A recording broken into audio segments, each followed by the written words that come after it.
Muito boa noite a todos os nossos amigos e telespectadores que acompanham a programação da ConnectV. Estamos com mais um Política em Foco e hoje o nosso entrevistado é o ex-ministro do governo Jair Bolsonaro, Tarcísio de Freitas, que já nos ouve diretamente dos nossos estúdios, nosso novo estúdio aí de Alphaville, na cidade de Barueri. Muito boa noite, ministro. Seja bem-vindo. Boa noite, Eudes. Uma alegria estar com vocês aqui no ConnectV, no Política em Foco. Feliz de estar estreando os estúdios, que está aqui com cheiro de tinta, cheiro de carpete novo, um luxo, estúdio bacana. Obrigado aí pelo convite. Ministro, queria falar agora um pouco a respeito desse novo desafio. Um funcionário público, um servidor público de carreira, respeitado, conhecido como competente tecnicamente, sem grandes embates, sem grandes holofotes, mas muito respeitado no meio.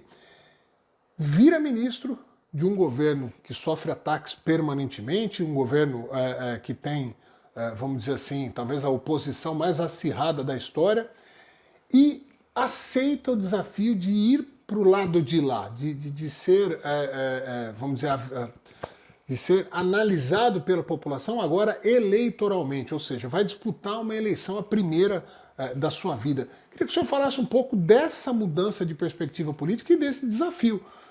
É muito diferente? Dá medo? Como o senhor está enxergando esse novo momento na sua vida pública? Olha, Eudes, o desafio é completamente diferente, mas o propósito é o mesmo. No Ministério, no DENIT, ou agora como pré-candidato ao governo de São Paulo e, se Deus quiser, como futuro governador de São Paulo, a ideia é poder servir e deixar legado.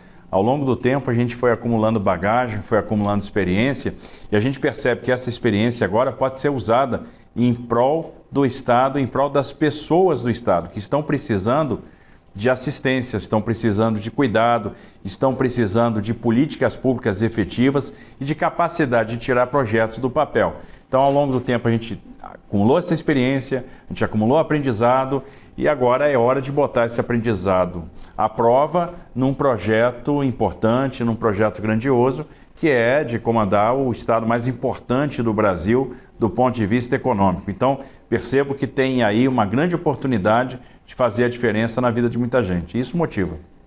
Ministro, vou até discorrer um pouco mais a respeito dessa sua relação, vamos dizer, desse passado técnico, mas quando o senhor se transforma em ministro do governo Jair Bolsonaro, mais uma vez, muito atacado, muito combatido, a grande imprensa sendo muitas vezes injusta nas críticas e pegando sempre com mão pesada, o senhor sempre foi meio poupado, o senhor nunca recebeu grandes críticas. De alguma maneira, até a própria oposição, quando ia falar do governo, alguém perguntava, mas não tem nada que salva. A oposição falava, tem, o ministro Tarcísio, por exemplo. Então, recebia elogios da oposição, era poupado até determinado momento pela própria imprensa, a grande imprensa. Como é que o senhor, a que se deve isso? Como é que o senhor avalia esse momento? É evidente que agora muda um pouco, né? Sendo pré-candidato, talvez as críticas subam um pouco o tom, e é natural isso, faz parte do jogo político, mas queria que o senhor falasse um pouco a respeito disso. Por que até um determinado momento o senhor era poupado e tido como uma coisa boa do governo Bolsonaro, mesmo pelos seus detratores? Eu entendo que, primeiro, a gente teve foco no trabalho. Eu devo muito ao presidente Bolsonaro, que me permitiu constituir um time técnico. A gente montou um time muito qualificado. Em cada posição eu tinha um craque, uma pessoa que fazia a diferença, capaz de resolver problemas. Então eu tinha talento junto comigo. Então eu devo a performance do Ministério da Infraestrutura ao time que foi montado, às pessoas, aos profissionais que nós tínhamos lá. E a gente só teve essa liberdade para escolher que o presidente nos deu. Deu liberdade para escolher time, deu liberdade para atuar, incentivou os nossos projetos. Então, um bom resultado se deve muito à postura do presidente e à equipe que foi formada. E aí a gente teve um foco muito grande no resultado, nos 4 pilares de atuação que a gente estabeleceu desde o início do governo do presidente Bolsonaro, que era a transferência maciça de ativos para a iniciativa privada, a conclusão de empreendimentos inacabados, a resolução de passivos herdados e o fortalecimento institucional. Como a gente tinha um foco muito grande, a gente conseguiu caminhar dentro do projeto inicialmente estabelecido, entregar os resultados e aí o destaque veio naturalmente. Muito bem. Ministro, vamos falar um pouco de política agora, falar um pouco de propostas, e a gente sabe que é pauta permanente a segurança pública no estado de São Paulo, né? Muitos criticam, os outros elogiam, dizem que é a melhor, dizem que é a pior. Eu queria que o senhor falasse a respeito de propostas, projetos e como o senhor enxerga o problema ou as soluções da segurança pública para o nosso estado. A gente tem que entender que quem busca a polícia normalmente é muito vocacionado. E se a gente der a estrutura para trabalhar, eles vão fazer um bom papel em termos de segurança pública. Para que a gente possa melhorar a condição e a percepção de segurança pública do cidadão, e a percepção está ruim. Você conversa com qualquer pessoa e a temática da segurança pública sempre aparece. Todo mundo reclama da segurança pública. É a quadrilha do Pix, é o roubo de celular, é o sequestro relâmpago, são os assaltos, os crimes contra patrimônio, é o tráfico de drogas à luz do dia, que está subtraindo empregos do centro, está tirando divisas. Então, aquela história da São Paulo, que nunca dorme. São Paulo hoje dorme cedo e dorme com medo, né? A gente ouve muito a seguinte expressão: carro blindado é artigo de primeira necessidade. Bom, eu morei 6 anos na Amazônia e lá a gente dizia que ar-condicionado era artigo de primeira necessidade. Quando o carro blindado passou a ser artigo de primeira necessidade, tem alguma coisa errada. Quando alguém chega para você e diz, olha, eu preciso ter 2 celulares, né? Um para o Pix, para ficar em casa, e outro na rua para ser roubado. É porque tem alguma coisa errada, alguma coisa anda mal na segurança pública. Primeiro problema, desalinhamento com o governo federal. É importante que o governo do estado e o governo federal caminhem juntos, porque para a gente combater o crime, principalmente o crime organizado, é necessário integração, é necessário compartilhamento de informações, integração de inteligências, inteligência em todas as suas dimensões, inclusive inteligência financeira para asfixia desses grupos organizados. É necessário também o combate às quadrilhas de receptação, né, que se tem um roubo, tem um receptador. E a gente precisa atuar em cima do receptador para acabar com determinadas naturezas de crime. Agora, fundamental é a valorização do profissional, e é isso que eu me ressinto mais. O Estado abandonou os seus profissionais, seus policiais civis, seus policiais militares, que são policiais bem preparados, que estão ganhando baixíssimos salários, entre os piores salários do Brasil, que não tem plano de carreira, que não tem mobilidade na carreira. Então, são questões relacionadas à gestão de recursos humanos que nós precisamos tratar para trazer a motivação de volta. Eu gosto de polícia e eu discordo das narrativas que tentam impor que a polícia é violenta ou é despreparada ou faz isso e aquilo. Nós temos excelentes profissionais. A Polícia de São Paulo é a mais tradicional do Brasil. A Polícia Militar, por exemplo, é herdeira da Força Pública, tem 190 anos de existência. Tem uma academia excepcional, que é a Academia de Polícia do Barro Branco, com 110 anos de experiência, né, de história. E no final das contas a gente forma muito bem profissionais que, apesar de toda a situação adversa, mantém a motivação no olhar. E a gente percebe isso quando conversa com cada policial. Então, se a gente valorizar esses policiais, a gente vai ter um excelente trabalho. Maus profissionais existem em qualquer corporação, em qualquer lugar. E é para isso que existe, né, corregedoria, existe atividade correcional, para afastar e punir os maus profissionais. O senhor, por acaso, assim, pretende estabelecer algum tipo de diálogo cabuloso com o PCC? Eu não converso com crime. E o grande problema do Estado é que conversou com crime durante muito tempo. Então, comigo não tem diálogo com o PCC. Muito bem. Aliás, tem uma turma lá atrás, né, uma turma da canhota aí, que quer voltar para o poder agora, que gostava de um diálogo cabuloso com o PCC. Né? Aquela turma do PT, que tem gente envolvida com o PCC. Nossa linha é diferente. Vamos falar de infraestrutura, né? Que é a pasta que notabilizou o seu trabalho na política e no governo Jair Bolsonaro. O estado de São Paulo é locomotiva do Brasil, o estado mais rico, que mais arrecada, que tem mais recursos para investir na população, na qualidade de vida da população. E de certa maneira, sempre o paulista ele quer mais, né? Ele exige mais, ele quer melhores serviços. Queria que o senhor falasse um pouco que tipo de melhoria, se é que dá para melhorar ainda mais, a infraestrutura que já é boa, de maneira geral, a infraestrutura paulista, né, do estado de São Paulo já é boa, mas queria saber como é que o senhor enxerga a possibilidade de melhorar ainda mais a infraestrutura do estado de São Paulo? Não, eu entendo que é uma infraestrutura de boa qualidade, mas dá para melhorar muito. Dá, por exemplo, para trazer as ferrovias de volta. Nós temos quase 300 cidades cortadas por trilhos de trem, no entanto, os trilhos pararam de circular. A gente perdeu a tradição da Mogiana, da Sorocabana, da Noroeste do Brasil, e a gente precisa trazer a ferrovia de volta, a ferrovia para a pauta. A gente precisa recuperar o ramal de Colômbia, o ramal de Panorama, duplicar o trecho de Tirapina para Santos, fazer o contorno ferroviário de Catanduva, o contorno ferroviário de Rio Preto, segregar a linha da MRS das linhas da CPTM, fazer o trem intercidades de Americana até São Paulo, de Sorocaba até São José dos Campos, fazer a ligação da Malha Sul com Sorocaba e Sumaré, ou seja, tem muito espaço para revitalizar o transporte ferroviário. O transporte metroferroviário na capital vem andando a passos lentos. Então, antigamente a gente celebrava a inauguração de linhas, agora a gente está celebrando a inauguração de estação e ultimamente nem isso. Então, a gente precisa agora recuperar o vigor e levar o metrô mais longe, tanto para a região oeste quanto para a região leste. Seria muito bom, por exemplo, ver a linha do metrô chegando no Itaim Paulista. É possível? Totalmente.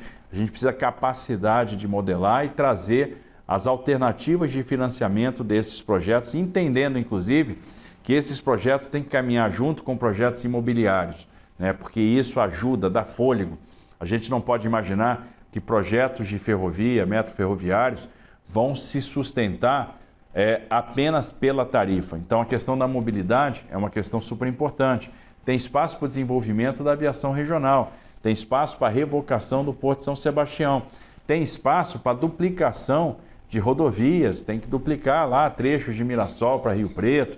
Nós temos que fazer as intervenções na Castelo Branco, por exemplo, para acabar com a restrição de tráfego, com os engarrafamentos que afetam, por exemplo, Alphaville, Barueri. Então, eu acho que tem um caminho grande para a gente trilhar também na infraestrutura. Ministro, falando da polêmica aí, se a diminuição do ICMS teve uma grita geral no Brasil, os governadores dizendo que vai faltar dinheiro para governar, e agora o senhor está numa postura de buscar ser governador do estado de São Paulo. A pergunta e a polêmica é, o senhor acha que essa redução de impostos, que de alguma maneira, evidentemente, diminui a arrecadação, pode fazer falta ali na frente, eventualmente o senhor se tornando governador do estado de São Paulo? Ou seja, essa diminuição pode causar problema para a sua possível gestão no futuro? Não, observe o seguinte, a gente precisa de criatividade. O estado de São Paulo teve uma elevação de ICMS per capita de 2019 até aqui de 26%. O paulista está pagando 26% mais ICMS. A previsão de superávit primário do estado de São Paulo para 2021 era de 14 bilhões de reais. E o estado fechou com 46 bi de superávit primário. Isso à custa da asfixia do setor produtivo, porque o estado foi tímido em termos de investimento e foi tímido em termos de política social. Ora, nós estamos passando por uma catástrofe mundial, que é justamente a catástrofe e a desorganização do mercado de óleo e gás, que acaba prejudicando a população como um todo. E o governo tinha que atuar na diminuição dos tributos, que era uma forma de aliviar essa pressão inflacionária. Uma coisa interessante, o combustível, a energia, que são essenciais para a produção, vinham sendo tratados na lógica tributária como supérfluos, ao invés de ser tratados como essencial. Quem restabeleceu a ordem das coisas foi o governo federal. Quanto é que São Paulo vai perder de arrecadação de ICMS nos combustíveis? Alguma coisa em torno de 5 bilhões de reais. Ora, se fez um superávit ano passado de 45, a arrecadação cresceu muito e está crescendo no ano de 22, à custa dessa asfixia do setor produtivo e da subtração de empregos que estão indo embora para outras regiões. Então esse alívio é bem-vindo e não prejudica o andamento das políticas sociais. Ministro, os seus adversários têm explorado bastante publicamente, mesmo nesse período de pré-campanha, a questão do senhor ser carioca. Tá vindo aí o carioca vem aí, o carioca não conhece nada do estado de São Paulo, não pode votar em carioca. Então isso está sendo muito explorado. Eu queria que o senhor falasse um pouco se o senhor considera que o fato de não ter vivido a maior parte da sua história, da sua vida pública principalmente, no estado de São Paulo, de alguma maneira dificulta que o senhor entenda, enxergue proponha e, eventualmente, em ganhando a eleição, resolva os problemas e as demandas que o Estado de São Paulo tem? Absolutamente. Olha só, Washington Luiz foi governador de São Paulo e era de Macaé. Jânio Quadros foi governador de São Paulo e era do Mato Grosso do Sul. Fernando Henrique foi senador por São Paulo e era do Rio de Janeiro. Luiz Erundina era paraibana, o Lula é pernambucano. E foram pessoas abraçadas pelo Estado de São Paulo. O atual governador, por exemplo, né, a gestão Rodrigo Dória, montou um secretariado que era todo de fora de São Paulo. Todo mundo era de fora. Rocieli era de fora, o Meirelles era de fora, todo mundo era de fora de São Paulo. Primeira coisa, essa visão é extremamente preconceituosa. Carrega um preconceito gigantesco e compatível com a história e com a grandeza do Estado, que foi construída por paulistas e por nordestinos, por japoneses, por italianos, por alemães, por sírio-libaneses. O Estado de São Paulo não tolera o preconceito. Essa é a primeira coisa. Segunda coisa, a gente tem que entender se a gente tem capacidade de entender o problema de São Paulo e construir soluções, tirar projetos do papel. E eu vou demonstrar para a população que a gente é capaz. Eu tenho um histórico de boas realizações. Ora, eu vou dizer que um ministro da infraestrutura que fez a desestatização de Congonhas, que projetou e que encaminhou a desestatização do Porto de Santos, que concluiu a Norte-Sul com seu ramal de Estrela do Oeste para São Simão, que fez a prorrogação da Malha Paulista, que fez a travessia de São José do Rio Preto, que fez o leilão da Nova Dutra, com 7,5 bi de investimento no Vale do Paraíba, com quadruplicação da Dutra em todo o Vale do Paraíba, com vias marginais, com investimento para o turismo religioso de Aparecida, que delegou o aeroporto de São José dos Campos para fazer a concessão para a iniciativa privada, e por aí vai. Não conhece o Estado de São Paulo? Vamos lembrar que a infraestrutura é meio. A infraestrutura, no final das contas, ela atende uma lógica econômica. E eu estou mostrando que eu conheço os problemas de São Paulo e sei como resolver. Aí o pessoal fala, não, nós somos raiz. Deixa eu explicar a raiz desse pessoal aí. Eles estão há tanto tempo no poder que eles criaram raiz. Estão cheios de raiz. E essa raiz está ficando cada vez mais profunda, profunda, profunda. E os caras não querem sair de jeito nenhum porque estão enraizados. O paulista raiz lá está enraizado, não quer sair. E essa raiz não está deixando o Estado de São Paulo andar para frente com a velocidade que merecia. Mas eu vou contar uma coisa, nós vamos cortar o mal pela raiz. Vamos falar de pesquisa, então, ministro. O senhor figurava, evidentemente, não estava iniciada uma pré-campanha, figurava com números pequenos no início, né, das sondagens que foram feitas nesses últimos meses. E a gente sabe que quando fala em pesquisa aqui no Brasil, é uma celeuma danada, porque tem gente que fala que gosta ou que não gosta, que acredita, que é tudo mentira, até por conta da divergência que os números são apresentados por dois institutos ou mais num mesmo momento. Então, números muito diferentes e aí cria um desconforto. Queria saber se o senhor, primeiro, o senhor gosta, acredita, confia nas pesquisas e segundo, como é que o senhor analisa esse crescimento que o senhor, que tinha números pequenos, agora já aparece, já figura entre um dos mais fortes nomes para estar no segundo turno. Queria a sua análise. Olha, eu vejo pesquisa com uma certa reserva. Primeiro que a pesquisa é algo muito estático e representa a fotografia de um determinado momento. E o cenário varia com muita velocidade de um momento para um momento subsequente. Segunda coisa, a pesquisa depende de metodologia. Então tem metodologias diferentes que levam a resultados diferentes. Eu fico acompanhando, por exemplo, pesquisas que dizem que o Lula vai vencer a eleição no primeiro turno. Sabe quando é que isso vai acontecer? Nunca, jamais. Então, os institutos de pesquisa vão ser desacreditados mais uma vez na eleição deste ano. Agora, eu acredito em rua, eu acredito no que eu estou recebendo de feedback positivo, onde a gente está indo. Nosso projeto está sendo abraçado, está sendo muito bem recebido. Eu tenho certeza que, de fato, a gente está crescendo de maneira muito consistente e a gente vai conseguir fazer um bom papel, vamos chegar competitivos. Creio na nossa presença aí no segundo turno e creio na vitória. Tarcísio de Freitas um dos rivais aí, né, um dos nomes que vinha bem pontuando nas pesquisas, ainda continuando falando em pesquisa. O Márcio França desistiu da sua candidatura e já declarou apoio a Fernando Haddad, a Lula para presidente. E a que o senhor atribui isso? Por que um candidato que vinha bem, figurando bem nas pesquisas, com possíveis chances até de ir para um segundo turno, ele disputou o segundo turno na última eleição, então ele tinha condições disso. Por que o senhor atribui a quê? Foi covardia, foi medo de uma derrota, de nem ir para o segundo turno?